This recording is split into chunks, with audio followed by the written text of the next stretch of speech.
get an email, so.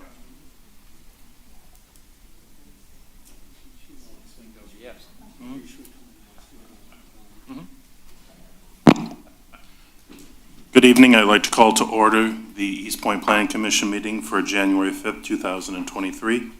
Secretary, please call the roll. Mr. Broll, Present. Mr. Lalonde, Present. Mrs. Muniz, Ms. Julinski here, Mr. Lubeck, Present. Ms. Naylor, Chairman DeHaan. Present. Moving on to approval of the agenda, we do have some changes that we need to make to the agenda, and just in order of being completely transparent, there was a clerical error in the letters that went out to the residents in regards to the facilities that we were going to have a public hearing on, so these items will need to be tabled. So can I get a motion from a commissioner to change the approval of the agenda and remove item V, number 5, remove items under number 6, E, F, G, and H. H? I don't see an H. There's an adjusted, I will make that motion. Second. we have motion and support. Secretary, please call the roll. Mr. Lubeck, Yes. Mrs. Muniz, Yes. Mr. Lalonde, Yes. Mr. Broll, Yes. Ms. Julinski, yes, Chairman DeHaan. Yes. As we will not have a public hearing on said items, the first hearing of the public will be open and you will be allowed to speak on the items that we were hoping to speak on tonight. So if you have any feedback or questions or concerns regarding the 2 marijuana facilities that were proposed, now is your opportunity to speak. You have 3 minutes. There should be a piece of paper, if you would just write your name down on the form there at the rostrum. It's on the podium.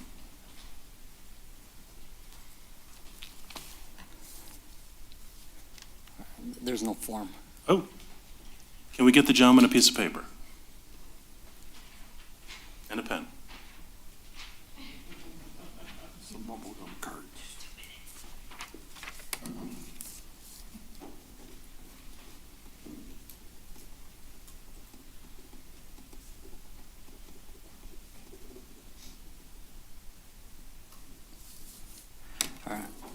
Hi, my name is Ahmed Wasim, and I'm the current owner of Kelly's Pharmacy. I recently received notice through the city of East Point a few weeks ago that my livelihood would be at jeopardy after dedicating nearly 10 years of my life to a proposed provisioning center. First thing that came to my mind is how do I continue to provide for my family? Second was, why had I not had the common courtesy of being notified from the landlord themselves or anyone else at this type of proposal?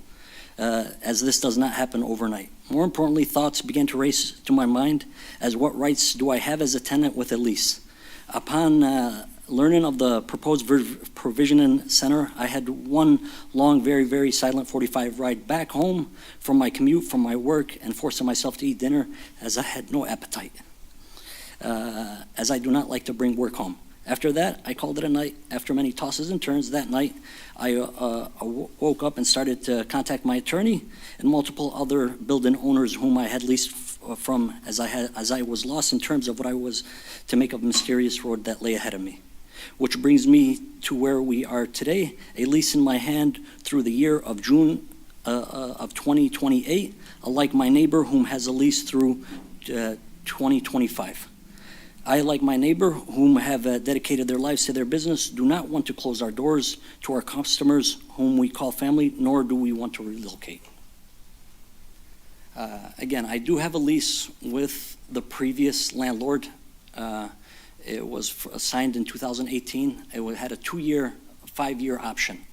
So from 2018, June 2018 to June 2023, which were fastly coming upon 2023. Part of the clause in the lease was that 3 months prior that I have to contact them as a letter of intent. I had my 90 days prior, which is far from now from June. I had my attorney send it to the landlord, the present landlord that is there now, 90 days prior. Again, I do have a lease at the facility through 2028. I could provide that for you guys. Again, I'm not up to relocate. I've dedicated nearly 10 years in the city of East Point. I was priorly between 8 and 9. I was in the middle, and then I took over for better opportunity on the 8 Mile and Kelly. But again, I do have a lease. If you would, please reach out to city administration. Okay, I did speak with a Kim. I did provide her, I don't know, I forgot who Kim, yeah. I went there last Wednesday during business hours, and I provided her that lease. City administration will be the best ones to help you with, but in the February meeting, should you feel compelled or wish to speak further, when we will be discussing those items, please feel free to come up. All right, thank you. Does anyone else wish to be heard? Seeing none, we'll close the hearing of the public, and we will move on to approval of minutes. I'll make a motion to approve the minutes of December 1st, 2022. Do we have a I'll support? second that. Yes. I have one correction. At the, I don't know how it's typically laid out in the minutes, but I was a couple minutes late for the last meeting. But at the onset of the minutes, it has me as absent. And later on, it does clarify when I came in, but that's not in bold like it is where I'm absent. So if we could, I don't know how this is typically laid out, but if someone just glanced at the minutes, they would presume that I was not present. Can we make that adjustment in the official minutes? Would you amend your motion, Mr. Broll? I made a motion to have that reflected in the minutes. All right. Secretary, please call the roll. Mr. Broll, Yes. Mr. Lalonde, Yes. Ms. Munoz, Yes. Ms. Julinski, yes. Mr. Lubeck, Yes. Ms. Naylor, Yes. Chairman DeHunt. Yes. And can we please reflect for the meeting? So let's also, in the interest of transparency, make sure that we reflect that Ms. Naylor is here at 7:04, I think. Moving on to, since we have no public hearing, we will move right to new business. The first item on the agenda for new business is the election of officers, the chair, vice chair, and secretary. So I suppose we'll open it up to, would anybody like to nominate somebody for chairman?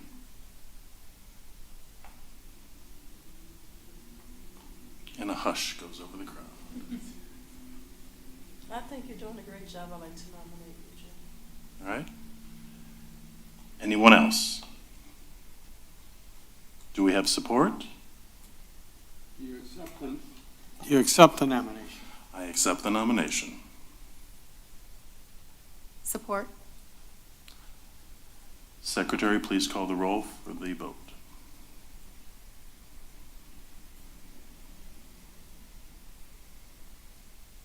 Sorry, one moment. Ms. Naylor, Yes. Mrs. Muniz, Yes. Mr. Broll, Yes. Mr. Lalonde, Yes. Ms. Julinski, yes. Mr. Lubeck, Yes. Chairman DeHunt, do you accept? Out of modesty, I shall abstain. Blah, blah, blah. Moving on to our second position. Thank you, by the way. Moving on to our second position, do we have a nomination for vice chair? I nominate Mr. Lubeck. Do we have support? I'll Can I second get that. another nomination? Sure. I nominate, what's your name? That's so bad. Mr. Broll. Yes. I nominate Mr. Broll. Do you accept the nomination? I would prefer to defer and not do it. So, no, I guess I'd pass on that. Okay. Again, in the interest of transparency, Mr. Broll and I had actually discussed this a week ago, and you had said the same thing to me, so. All right, so we have a motion for Chairman Lubeck, Vice Chairman Lubeck can I say? I'm old. Do we have support? Leo, did you support that? Yes. Okay, let's have a vote. Secretary, please call the roll. Ms. Julinski, yes. Mr. Lalonde? Yes. Mr. Broll? Yes. Mrs. Muniz? Yes. Ms. Naylor? Yes. Chairman DeHaan? Yes. Mr. Lubeck, do you accept? I accept and I abstain from voting Out of modesty. out of the same modesty I share with Mr. DeHaan. And I will not give that that much- modesty back to him at this moment. There's not that much room up here, guys. All right, moving on to the final position of the evening, the dreaded secretary. Do we have nominations for secretary? Wait, did you just call me dreaded? No, the dreaded position of secretary. Do we have I nominations? will for- nominate Mr. Broll, who is probably going to decline. Go ahead, ask me. Do you accept the I'd nomination? like to decline that. So do we have, You're right one. so do we have another nomination? I will nominate Ms. Ulinski. Ms. Ulinski, do you accept the nomination? Sure. Do we have second? I'll support it. We have motion and support. Secretary, please call the roll. Mr. Lubeck? Yes. Mr. Lalonde? Yes. Mr. Broll? Yes. Mrs. Muniz? Yes. Ms. Naylor? Yes. Chairman DeHaan? Yes.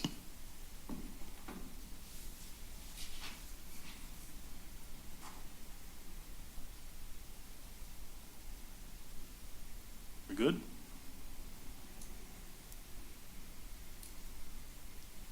I did not hear Ms. Ulinski's vote. I abstain. Out of modesty. Nope, just abstain. All right, very good. Thank you, everybody. We shall move on to the second item, and I will defer to Ms. Brashashevsky to hear Stephanie Pena's redevelopment ready community planner endorsement. Is that a run-on sentence? Item B is all you. Thanks, Chair, and congratulations on your new reelection. I know you were campaigning hard. No, I'm just kidding. So unfortunately, our community planner from the Michigan Economic Development Corporation is not able to attend our meeting today, but she will be in attendance January 19th as we review the draft zoning ordinance. So we're happy to have her then, but in the meantime, I'd like to present her letter of support that she drafted for the planning commissioners and the city council members to review.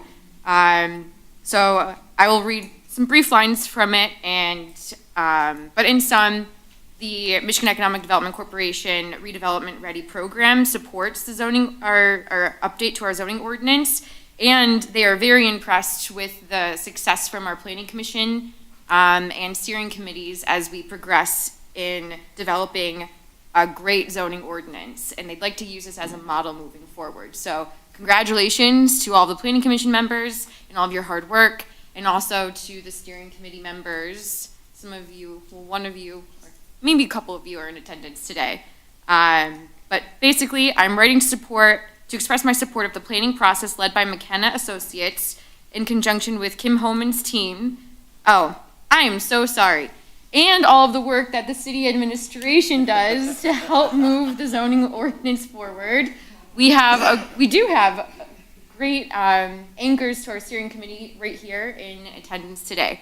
So she writes in support of all of our work. As a community planner with the MEDC, she works with many communities to streamline their development processes and practices to promote greater investment in their communities.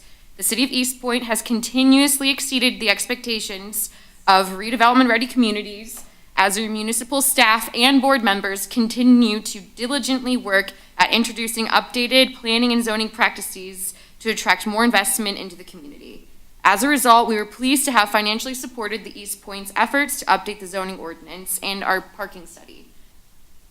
Zoning ordinance updates can be lengthy and arduous, as we all know, and it's extremely vital for informing the community's desired for future development of the built environment. In East Point's education-centered approach to incorporate zoning elements to encourage a more inviting, walkable, and vibrant community exceeds the typical undertaking of this process.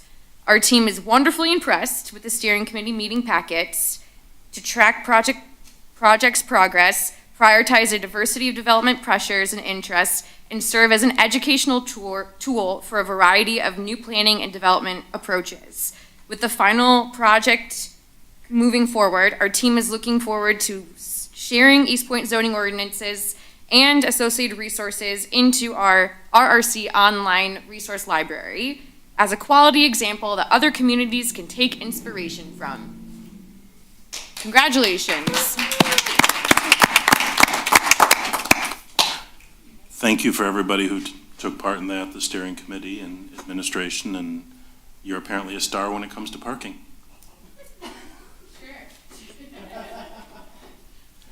Mr. DeHunt, I would just like to second that. I think it's phenomenal, the job that you guys did, the effort and the time that it took for you guys to put all this together, and I want to commend you for making the city of East Point look good, making us a community that the state would recognize and want to set out there as an example for other communities. And it would not have happened without you guys putting in the time and effort. So thank you to everyone who was involved. There should be a little something extra in your packet next year. Your pay packet, hopefully. Write that down. Yeah. All right, let's move on to the next item. It would be a review of the City of East Point draft capital improvement plan. Good evening, everyone. Ryan Kern with Anderson, Eckstein, and Westrick, the city's engineering consultant. This time every year, we're asked to assist the city with updating the capital improvement plan for infrastructure projects. So in your packet, there should be a copy of the latest update that was done here last month. And this is just a draft as of right now. It is a 6-year forecast. We're looking for the fiscal year of 2023 to 24 up to the fiscal year of 28-29 for infrastructure projects. And it's been divided into 4 categories: major streets, local streets, water, and sewer. The first section is the major street infrastructure. With the major and local street infrastructure, the city's getting money either through Act 51, gas tax money through the state. There's been several projects that have been done in recent years, actually several consecutive years now, where we've gotten federal aid assistance that's covered 81.85% of the construction cost of major road projects. That would include the 9 Mile project that's going to take place this spring, as well as future phases of 9 Mile, most of Topher, Old 8 Mile. There's several major roads that we've gotten federal aid assistance for, and we're going to continue to get federal aid assistance here in the future, as you'll see in the updated capital improvement plan. We've also received some grants through MDOT, through their safety grant program and their congestion mitigation air quality grant program for traffic signal upgrades, which we're just finishing up now, doing the traffic signal upgrades along 9 and 10 Mile Road. And then later this year, we'll be doing upgrades on Kelly Road as well. So in the capital improvement plan, we do have some money set aside for joint sealing for major roads every 3 years, basically to preserve those streets that are in good and fair conditions and keep them in that condition as long as we can. We do have the Kelly Road traffic signal modernization project slated for this year. The city council did elect to upgrade the traffic signal at 9 Mile and Kelly. Originally, we were proposing to do box span, what they call box span traffic signals, which we've done on 9 and 10 Mile, which is basically MDOT standard, where we're just using wood or steel poles and then using cables to bring those traffic signals across the intersection. At 9 Mile and Kelly, council has agreed to do decorative mast arms. It's more cost to that. There's going to be some cost out of the city's pocket, but the Kelly Road traffic signals at Stevens and Topher are being funded 100% by the state, and then at 9 and Kelly, it's going to be a portion by the state and a portion by the city because of the decorative mast arms being installed. And then, as I said, this spring, we'll be starting the first phase of the reconstruction of 9 Mile from the west city limits to Gratiot. That'll follow up with the section from Gratiot to Tuscany. And then what's going to change on this capital improvement plan is that we recently learned that City of East Point, I think it's a done deal now, I think the president signed it, the $1.7 trillion omnibus package. Included in that was $4.3 million to go towards the reconstruction of 9 Mile between Tuscany and I-94. As of before that, we did not have federal aid assistance secured for the section from Kelly Road to I-94. That grant program is going to cover 100% of the construction cost for that section. So there will be some change to this draft plan because of that we just learned. We do have some future projects that we're looking at. We don't know if we're going to get federal aid assistance for yet. They're currently, I guess you'd say, on a contingency list with the Macomb County Federal Aid Committee right now, but the toll for reconstruction from Kelly to Beaconsfield in 2025 and the Hayes Road concrete patching from Stevens to 10 Mile in 2026 are potential projects that may come up as well.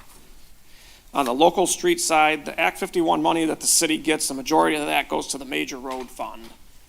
The portion that goes to the local road fund, the majority of that funding is spent on maintenance, payroll, plowing, salting. So by the time we get through that, there's not a lot of money left over for infrastructure projects. So there's not a lot of local road projects that are taking place in the city. We try to apply for grants as we can. We've gotten CDBG funding for several projects. For example, Almond that we did last spring. South of Stevens, there's a section of Roxana from Semra to Norton that we did the previous year through CDBG money, where we got $150,000 covered through CDBG, and then the city covered the rest through local road funding. This year, we don't have anything slated through CDBG. We did get some CDBG funding for some improvements at Rain Park and to do a solar street lighting program. We are looking to apply in 2024, going back to doing a local street project. We're looking at applying for Lexington Street from Stevens to Forest, and then in this capital improvement program, we've every year reserved $150,000. We expect to get $150,000 each year from CDBG to do future local road projects, and obviously those projects have to be within qualified areas that are CDBG eligible. This year, we are doing the reconstruction of Mott from Kelly to Beaconsfield. The city did receive some ARPA money earlier this year, where that money was transferred to the general fund. The council has decided that a portion of that money would be used towards the Mott reconstruction program, which is a poorly rated street. If you go down there, there's a lot of trench settlement down there. It's kind of a roller coaster as you drive down there. It's a much needed project. So that will be taking place here. We're currently designing that project. And we do have some joint sealing funds distributed throughout the 6-year plan as well through the local road program. We don't have anything as far as an asphalt resurfacing program or any annual street reconstruction program outside of what we get for grants. There's nothing slated at this time as there's not enough money in that fund. The water distribution system. The city's been pretty aggressive with water main replacement programs in the last few years. We're currently finishing up the replacement of 9 Mile from the west city limits to Gratiot ahead of the road reconstruction project. That project will be done here in the next couple weeks.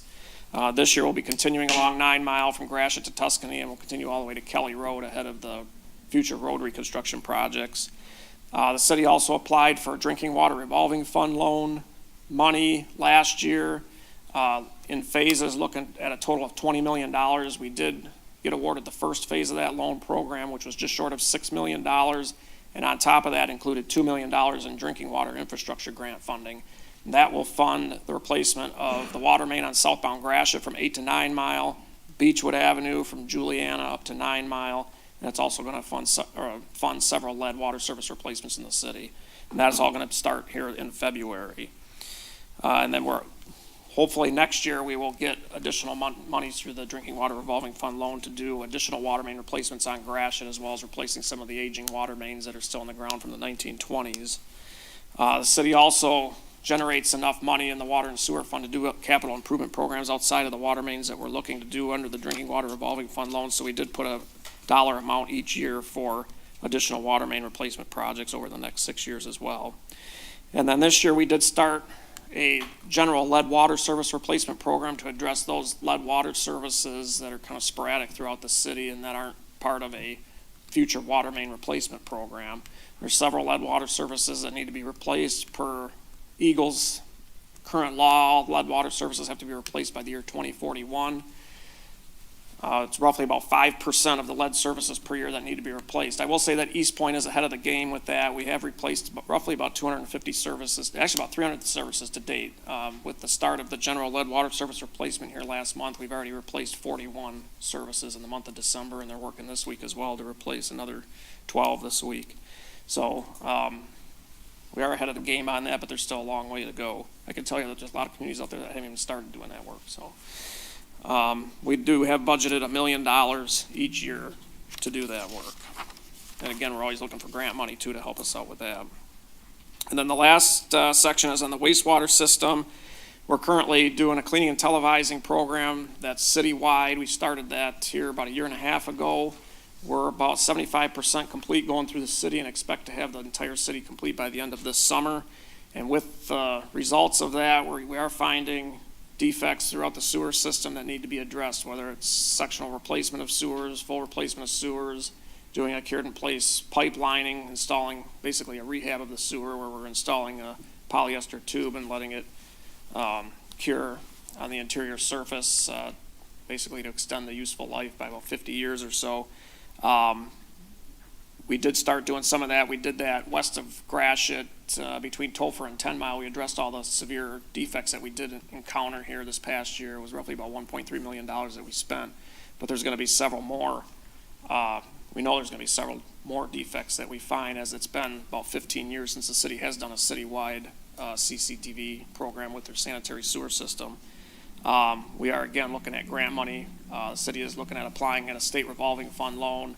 With all the infrastructure funding that's out there, there's been talk that there's the possibility of getting principal forgiveness, potentially up to 40%. We don't know that yet, but there's a potential of getting principal forgiveness on that loan. So it's a good opportunity to apply for the state revolving fund loan and hopefully get some grant money or loan forgiveness on repairing some of these sewers as well. But we do have costs in here throughout the 6-year plan as well to address those defects. And it's also required that we clean and televise sewers every 5 to 6 years. So you'll see as we get into 27 fiscal year, we're starting that cycle over again to clean and televise all the sanitary sewers in the city. And that's basically what the update is for this year, and I'll entertain any questions anybody has. I'm going to maybe do something a little different here. And can we start with Mr. Lalonde? Do you have any questions, Mr. Lalonde? Do you have any questions for the gentleman? Ms. Naylor? Mr. Broll? I do. I'm curious. I think I know the answer, but on all 4 of these programs, the dollars that we're seeing are net of all of the federal or Michigan level or any other grant or subsidy or any type of aid. Is that correct? So this is the cost to the city? What's shown on here is the total cost. It doesn't necessarily state if that money, I mean, we can break that down if you want to, but basically what we're showing is a total cost. There may be some grant money involved with it, Okay. but not, yeah. So there's some, so for instance, if you go to Fund 202, right, and you look at the 9-mile construction in the 4th row down. Yep.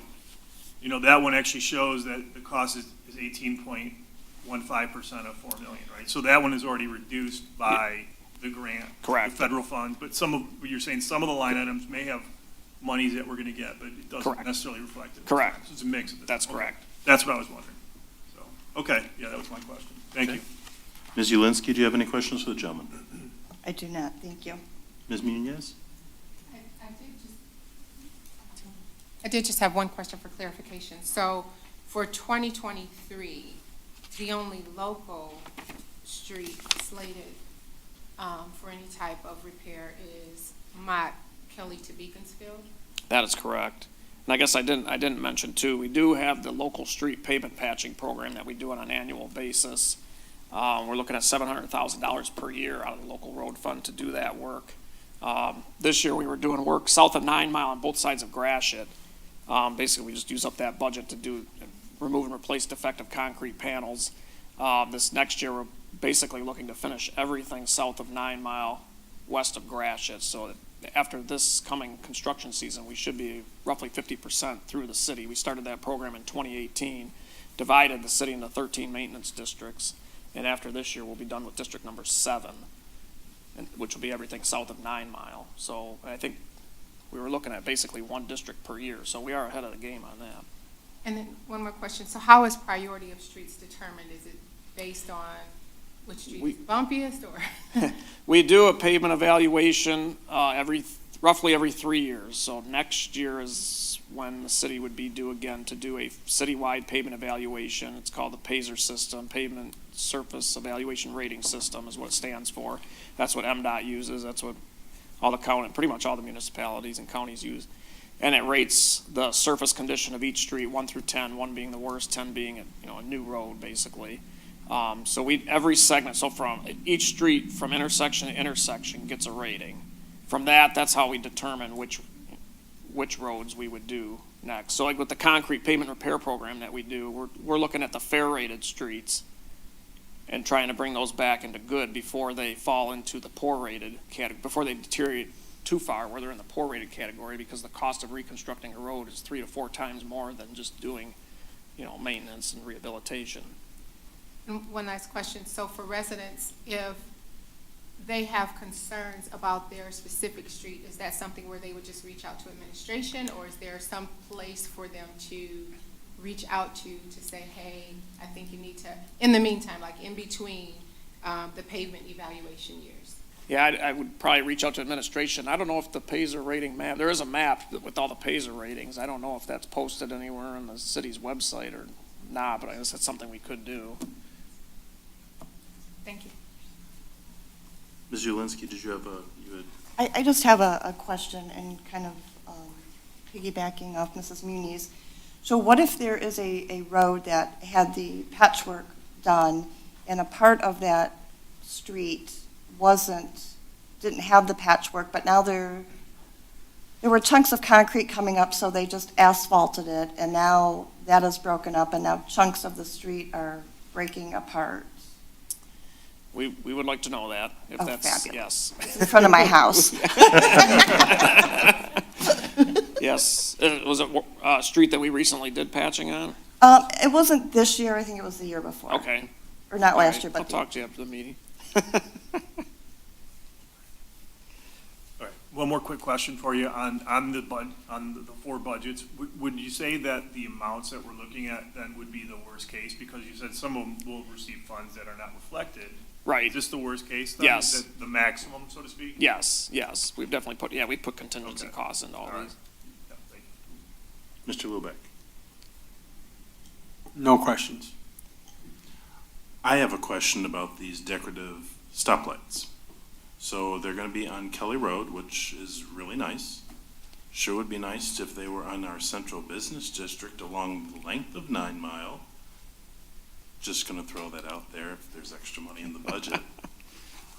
Otherwise, I have no other questions, just short of hoping that my lead lead line will be replaced before I die in 2041.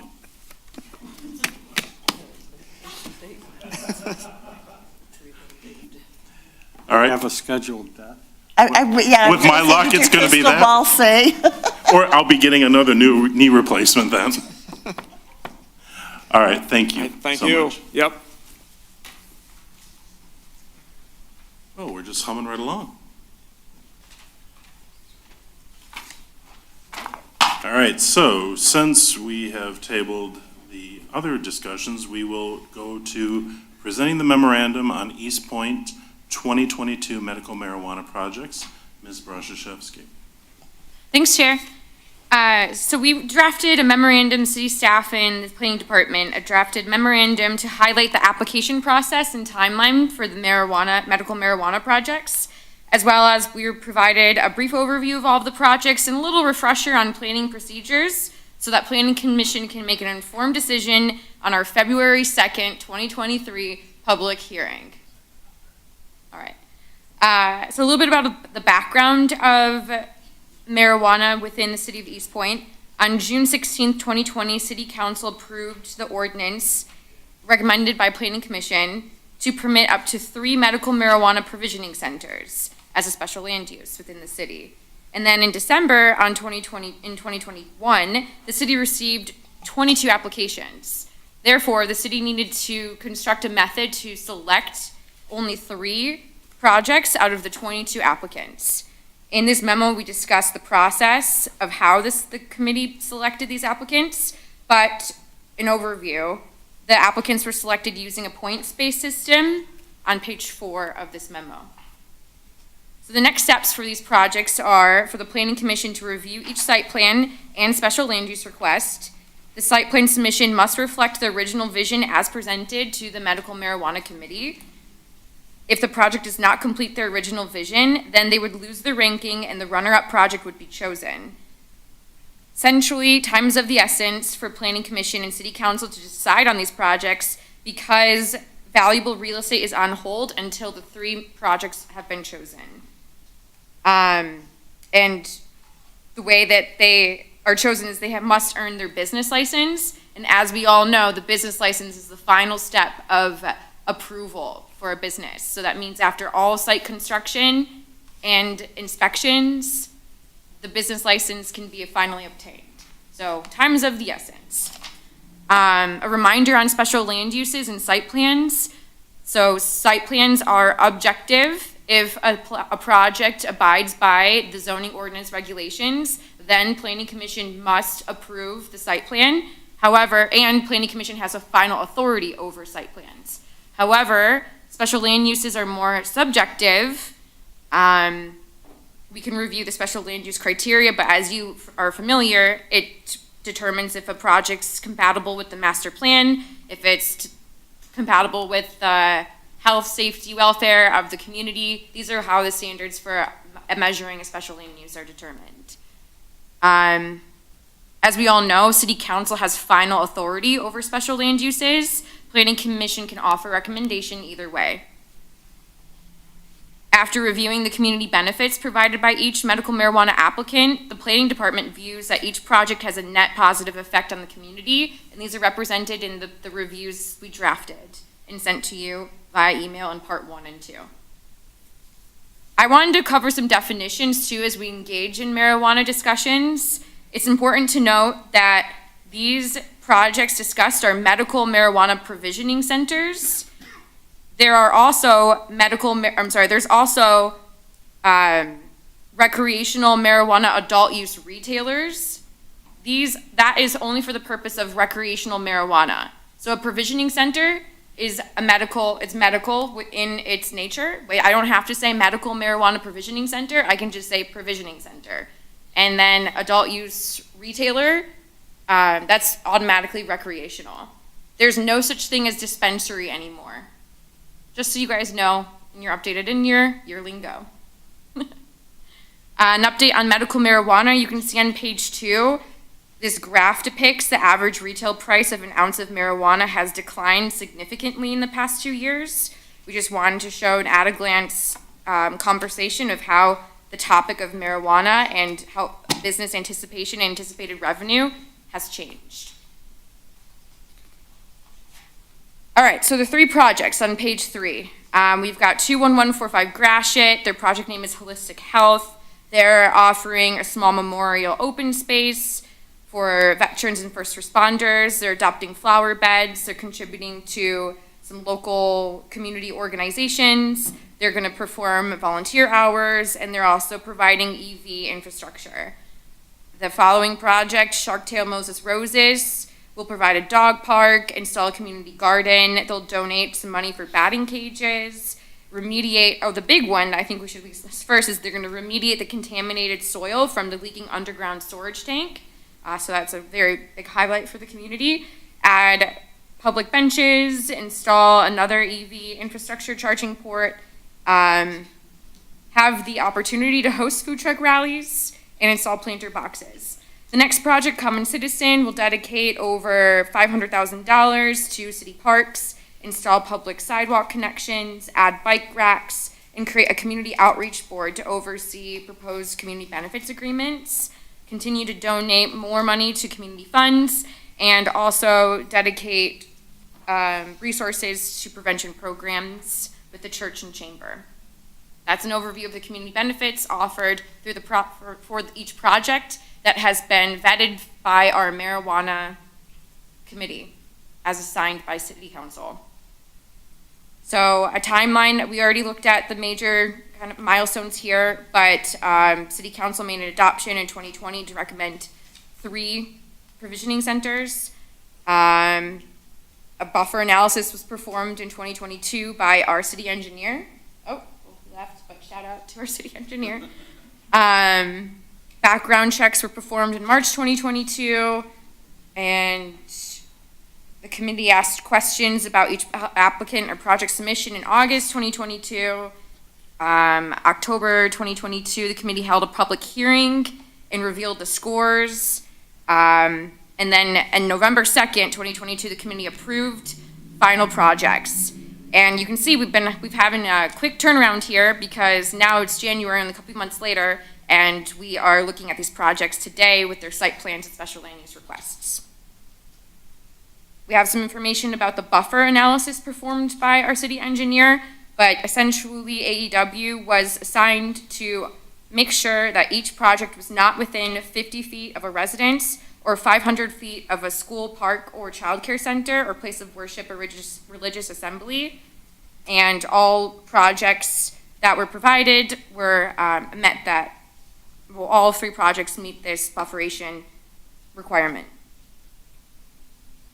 Again, the scoring of applications on page 5 occurred by weighing the different criterias on 6, and the applications in each project was decided upon on November 2nd, 2022. You can see the scoring criteria here.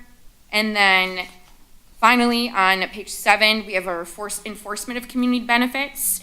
So the way that we will enforce these community benefits for each project is that the benefits must be listed in the final site plan submission. As you guys have seen, the planner's request is to require all community benefits to be listed within the site plan as a note. And then all final site plan elements must be executed in order to obtain a business license. So it is recommended that City Council and Planning Commission conditionally approve the special land use for each project with the condition that the project will effectuate all community benefits. This is how the community benefits will be reinforced or enforced. Thank you. Thank you. As we know that the next meeting is going to be very long, can we just make sure that everybody has a printed copy of the tree killer packet? February is going to be a long meeting. There's going to be a lot of discussion. We have to be nice. But it's going to be a long meeting, so we need to hunker down. There's 3 of them in 1 month. It's going to be a lot. So, thank you for your, and one other thing, is the scoring information that's public knowledge that any resident could have? The scoring criteria is on the website as part of the application packet. Okay. And the final scores are also listed, ranked in order of highest to lowest scores. I'm just asking because if any resident wanted to know how it was, all 3 of them that might be watching, in addition to our audience, it might be nice that they have the ability to get that information, so. Yes, we have a whole page of the website that's dedicated just to the medical marijuana, so it has the ordinances, it has everything is still up there, it has the maps, and it also, the final scoring also lists the addresses so that residents, business owners can find out what addresses those are, and of course, the notice requirements, anybody within 350 feet will be receiving a letter, as well as the publication before the public hearings for each of the applicants. All right, thank you. It'll be fun next month. Moving on, unless you have something else to add to the memorandum. Okay. Let's move on to the second hearing of the public. You have 3 minutes to speak. If anybody wishes to speak, they're more than welcome to. And if you don't have anything to say, then we'll move on. So the hearing of the public is open. I just had one question. I see that, Please. The city of East Point, there was 22 applications you mentioned. How many, you said that 3 were approved out of the 22. How many do you guys think will be approved over a length of time? I'll defer to city administration on that one. Thank you for attending the meeting today and providing all of your comments. The zoning ordinance only permits 3 medical marijuana provisioning centers ever in the city of East Point. Okay. So only 3. Okay, but I see that my property address, which I'm at the business at, on 8 and Kelly isn't one of those three. So my concern is how am I being impacted if it's not one of those three, even though I did receive a letter stating that there is going to be a provision and proposal for that site. Chair, if it's okay with you, Mr. Ahmed, you Yes, said? yes. If it's okay, we will meet with you after the meeting and discuss with city administration Okay. your particular question. All right, perfect. Okay, Thank very you. good. I appreciate your guys' time. And I came from Ohio, so sorry for the dress down. Are you a Buckeye? What's that? Are you a Buckeye fan? No, I actually took my little ones. Honestly, I cut the family trip short because honestly, this is my livelihood. I took them to Kalahari, to the water park, so it came kind of dressed down. All right. Well, Thank you. thank you for coming. Thank you. Does anybody else wish to be heard? Seeing none, we'll close the hearing of the public. We have no training tonight, so we shall move on to commissioners' comments. I will start with Ms. Holman. No comments. Ms. Walton? No comments. Happy New Year. Happy New Year. My line. Ms. Prashashevsky? Thank you. Congratulations to all the newly elected officials or officers. We are looking forward to working with you. And Happy New Year, everybody. Thanks for having me. I know the fire marshal's over there somewhere. See the top of his head. Economic Development Director? Happy New Year, everyone. Congratulations on the new officers. Mr. Albright? Congratulations to the newly elected officers, and I believe I wished everyone a Happy New Year prior to me, but I'll second that once again, so Happy New Year. Mr. DeMonico? Congrats, officers. Happy New Year. And I think just as a heads up, I might be sick the first Thursday of next month. Feel it coming on. Feel it coming on. We can't Just start it. kidding. I'll be here for all 5 hours with you two. Take a lunch. We'll need water. Mr. Lalonde? I just want to wish everybody a Happy New Year. Ms. Naylor? Happy New Year's, everyone, and we'll be looking forward to February. Thank you for accepting the officer roles. Thank you for nominating. Mr. Broll? Congrats to the newly elected officers. That's it. Ms. Ulinski? Happy New Year to everyone, and I look forward to a forward-moving, prosperous new year and all our endeavors. Can't wait. And I do want to say for people that are watching and they don't know our personalities, we are a body that does work very hard. And when we joke, it's just part of us, but it doesn't detract from the hardworking hours we put in. It's just to help us get through. That's all. Ms. Muniz? No comment. Happy New Year.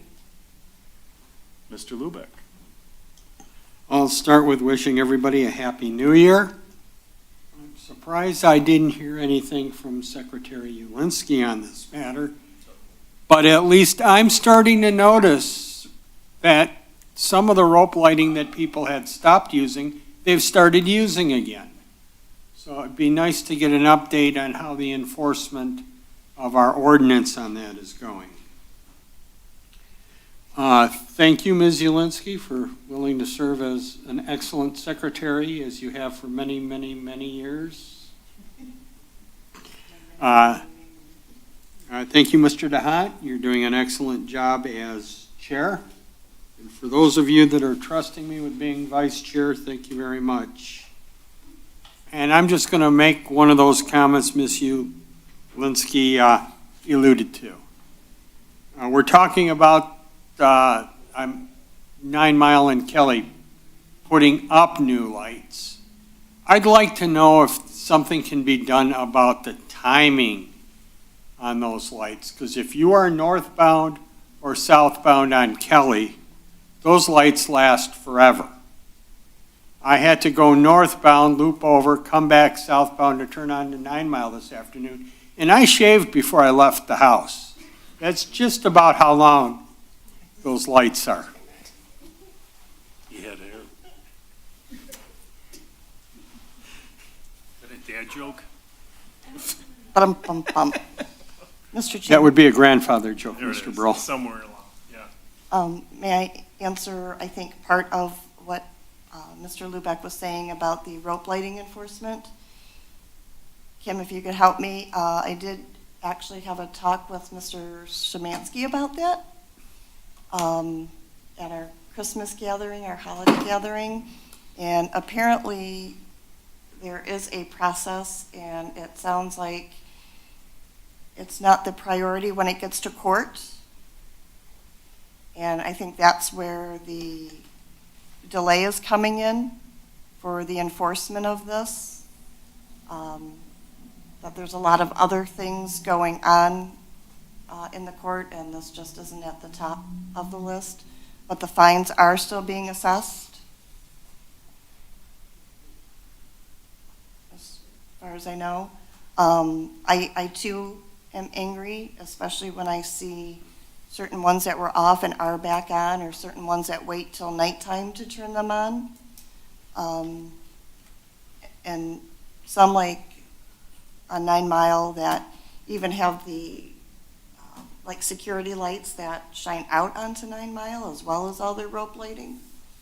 But that's what I was told, so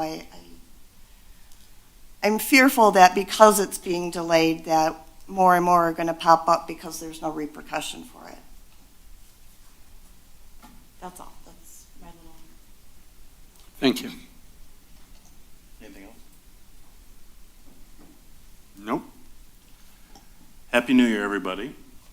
Congratulations to Mr. Albright, who is a named individual and his partner. I noticed something on a piece of paper, so it's no longer Erie O'Brien, it's Erie O'Brien Albright and some other name.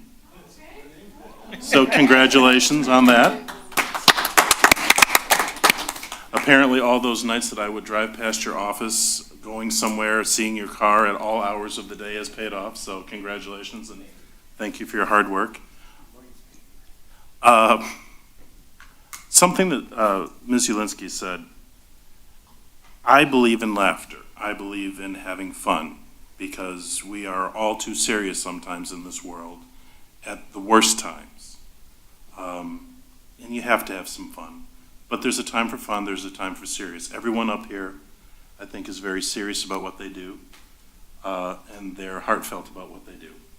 So I'm going to throw a little humor in every so often. That's just who I am. I don't normally get into Facebook wars with people, but there was a post that was put out in that lovely toxic East Point residents group about an event hall that had trash. And it was going back and forth, and you had one person say, well, we're all in this together. Yeah, I agree to that to a point, but the problem is not everybody is in it. The people that are leaving the trash in our city and making our city look bad, they're not in it with us. And it's not our responsibility to pick up after everybody else.